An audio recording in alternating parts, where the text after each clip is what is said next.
ଜଗନ୍ନାଥ ସ୍ୱାମୀ ଦେଖିପାରୁଥିବେ ଆଜି ମହାଜାଗର ତ ଜାଗରରେ ଆମେ ଦୀପ ଜାଳୁଛୁ ତ ଆମର ସାଙ୍ଗସାଥି ସମସ୍ତେ ପୁରା ଆସିଛନ୍ତି ସାରା ଦୀପ ଜଳୁଛି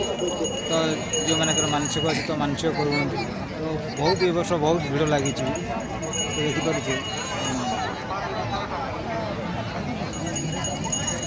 ତ ଆସନ୍ତୁ ମହାଜାଗର ଦୀପ ଜାଳନ୍ତୁ ବହୁତ ମନସ୍କାମନା ଆପଣମାନଙ୍କ ପୂର୍ଣ୍ଣ ହେବ ଆମେ ତ ପ୍ରତିବର୍ଷ ଆସୁଛୁ ତ ଆପଣମାନେ ବି ଆସନ୍ତୁ ଏନ୍ଜୟ କରନ୍ତୁ ଜୟ ଭୋଳା ବାବା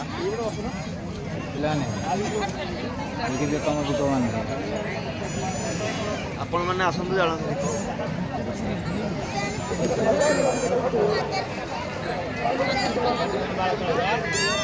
କପିଳେଶ୍ୱର ଏ ଜାଗା ଦେଖିପାରୁଥିବେ କପିଳେଶ୍ୱର ଲୋକ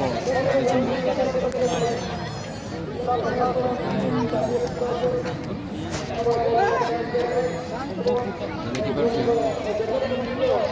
ବହୁତ ସାରା ମୁଁ ବ୍ୟାକ୍ କ୍ୟାମେରା କରୁଛି ଆପଣମାନଙ୍କୁ